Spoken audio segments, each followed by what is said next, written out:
bu fa effondre mu nekk lu metti di profité encore une fois ci occasion bi di massawu ñi jéey boobu daal di dal lu tolloog fukk ak benn nit daal di fay ñàkk seen bakkan ci dimanche bi nu daal di weesu d'après enquête bi nga xam ni jël nañ ko jébbal ko lii di commissariat spécial bu Touba ak bu Ndaamaatu daanaka même entreprise bi liggéey bâtiment bi daanu woon fii ci Ngor moom moo liggéeyaat bâtiment bi nekk fële ca Touba daanaka kii di patron bu d'Africa Ba actuellement mi ngi ci kaso ba moom ak yeneen i nit jot na leen daal di génne ca kaso ba déglu leen ci mbirub immeuble bi daanu fële ca Touba mu nekk mbir mu metti gay waaw mu nekk mbir mu metti trop sax ñu leen di mastaw bu baax a baax te di ñaanal woy dawlu yi yàlla na yàlla def aljana seen dëkkuwaay allahumma amiin te may seen njaboot yooyu xolu muñ amiin parce que bu ñu ne réew am nag jëye ju fa am ñu ne am nañu ci ñàkk seen bakkan ña ca ñàkk seen bakkan naka la ñu toll ñu ne toll nañu ci 11 morts 11 nit yoo xamante ne ñàkk nañ seen bakkan loolee alaaji du lu ndaw benn bakkan sax ëpp na waxuma la ak ñu ne 11 ña ca blessé it ñu ngi toll ci 7 ñu ngi ñaan yàlla fëgg seen bopp ba ñu jóg bi jaahi sayyidul wujud sallallahu alayhi wa sallam te lii it yàlla na fi gëj wala yàlla bu mu fi amati amiin yàlla na fi gëj te it yàlla bu mu fi amati lu ñuy wax ñu ne kookee di Serigne Mbaye Sarr Sénécartour borom Sénécartour moom moo moomoon immeuble boobu daanu moom di Serigne Mbaye Sarr di patron wu Sénécartour wax na nag moom nee na choix wu entreprise boobu ñu def pour mu tabax boobule immeuble defuñ ko à la légère ba ñuy tànn boobule entreprise defuñu ko à la légère à la légère c'est-à-dire que ne ceytu nañu ko xool nañu ko xoolaat nañu ko bu baax a baax laataa ñoo tànn ban entreprise moom moo war a tabax boobule immeuble nga xamante ne kii di Serigne Mbaye Sarr moo ko moom nee nañu sollicité woon nañu entreprise yu bëri ñu ne avant ñuy jël kookee nga xamante ne moom moo di Afribat Afribat moo doon tabax boobule entreprise boobule immeuble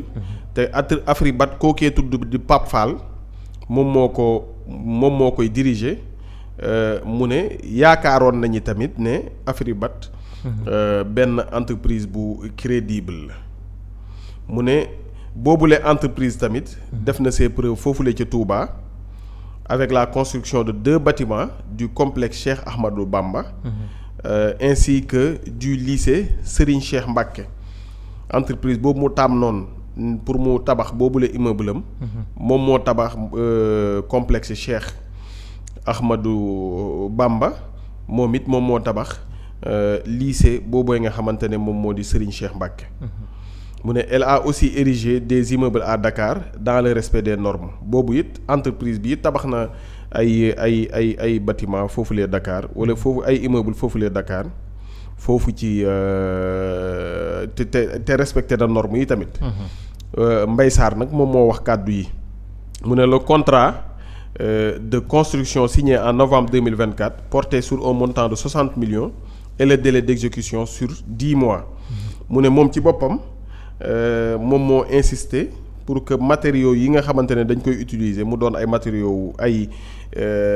matériaux qualité mu ne moom ci boppam moom moo jënd ciment bi 42,5 R mu ne fer bi importé le basalte pour le béton mu ne moo ngi facture yëpp moom mi ngi ko yore mu ne le plan le ferraille et les documents techniques ont été remis à l'entreprise détail Mbaye Sarr ba tey moom mooy wax kii di avoir appris par son gardien alors qu'il déjeunait mu ne bi mu doon añ la ñu ko woo ne ko boobule immeuble daanu na si la bàyyi lépp lu mu doon def je me suis aussitôt rendu à Touba car des vies humaines était menacé.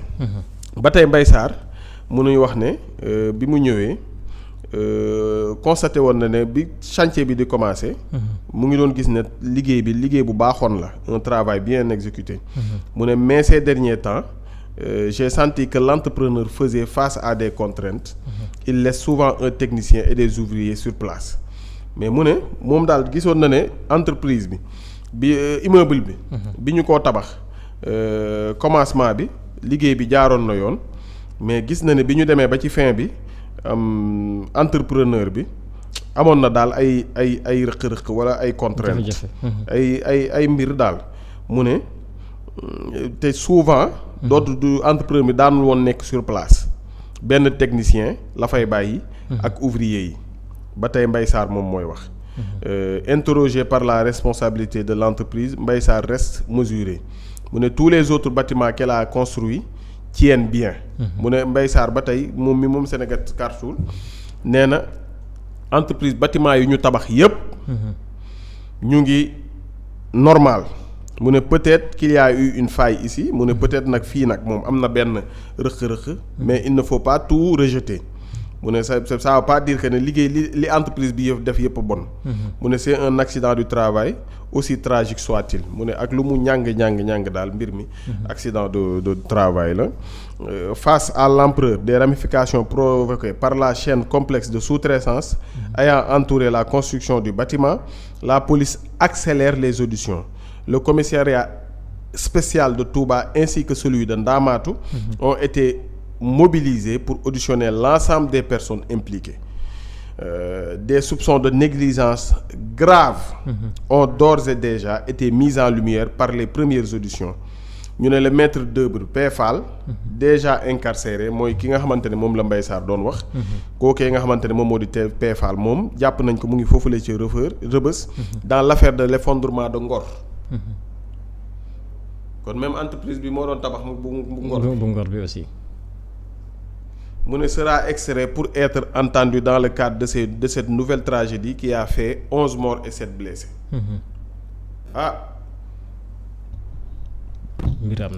mbir am na de. bu dee ñoom ñoo yoroon fii bu Ngor. Péfal bi fee daanu. dinañ ñu expliquer lan moo waral daanu yi. waaw dinañ ñu expliquer nag lan moo waral daanu yi. Mbaye Sarr nag moom mi nga xamante ne moom moo moomoon immeuble bi. wax na ay wax. parce que bu dee ca tàmbali ga. lépp jaaroon na yoon waaye fin bi moom gis na ne kookee nga xamante ne moo di Péfal. nekkatul woon ci site ba dafa doon bàyyi akub technicien. ak ouvrier yi. jar na lijjanti. waaye it problème mu bâtiment it lu jar a lijjanti fii biir Sénégal. l'essentiel ñoom enquêteurs yi. mais des fois mën nga gagner marché. sous-traité sous-traité ko ci anam bu normal. waaw jëbal ko keneen loolu aussi. fekk yow yoroo la ca war nga jox ko keneen mu def ko. mais l'essentiel daal moom mooy wax ne. ñooñee nga xamante ne ñoom ñoo di police. commissariat spécial bu Touba. ak boobee nga xamante ne moom moo di Ndaamaatu. ñu ngay lijjanti loolu. bàyyi woñ ko mu dañ. loolu it dafay am jàngat. xam nga mooy ban. Sénégal dañoo faraloon di wax ne ñun lu ne këtti ne jonn la ñu xam. benn jéeya dafay am ñu jooy ko 1 semaine 2 semaines 3 semaines jàll ci leneen. mais fekk loolu mu ngi fi fekk mbir mu mel noonu mu ngi fi. jéeya di fi gën a nekk jéye yi di fi gën a bëri. parce que réew dafay am yoon réew dafay am norme. bâtiment dafay am norme immeuble nangam dafay am nangam. bërëb sàngam nangam la ñu fay yem. xam nga loolu da am na ci législation. ñu ne bërëb nangam. da ngay tabax ba nangam foofu ngay yem. bërëb nangam mais. gaa ñi dañu naan bërëb bii booy tabax 2 étages par exemple ñu ne 2 étages ngay yem ñu dem suduwaaye wala def la ñu bàyyi leen ñu mën a tabax 4 étages. donc c'est énormément de choses yoo xamante ne lu ñu war a régler la.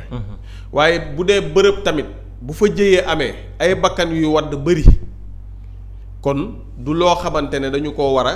kafe dañu ko war a seetaan. accident de travail nag luy am la. waaye sur 99% dafay fekk ñu jël suñu matuwaay. 1% rek mooy marge bi nga xamante ne accident de travail dafay am.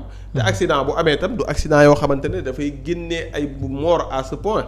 ay dee yu baree nii donc ñu ngi masawu ñooñu te ñaan ñi nga xamante ne ñoom ñoo yor enquête bi. ñu leeral boobu la enquête te ñu ngi taaxirlu lépp loo xamante ne lu bees la ci boobule dossier incha allah dinañ ko waxtaanee fii ci 13h bi. très bien jërëjëf Gaye comme ni nga ko junjee boobule enquête dinañ ko topp bu baax a baax lépp lu si bees di leen si dikkaat bokk ceeg mbokku internet 313 digital jaajëfal ñëpp Gaye jaajëfal la. jox la dig daje ëllëg bu neexee suñu borom. dafa jeex. takk. wala suba da nga dem dialogue ba. suba waaw jotaguma invitation de. jotagoo. non. demal buruxlu. dégg buruxlu man fi ma toll ci réew mi dinaa buruxlu fenn waa tim civilisé man dinaa dem buruxlu di tuutal waa génération civilisé. jotagoo invitation man génération civilisé dañ ma sas. déet Gaye jotagoo invitation. alaaji lenn lu civilisé wul ci réew mi bu ñu ma ci gisee. lenn loo xamante ne civilisé.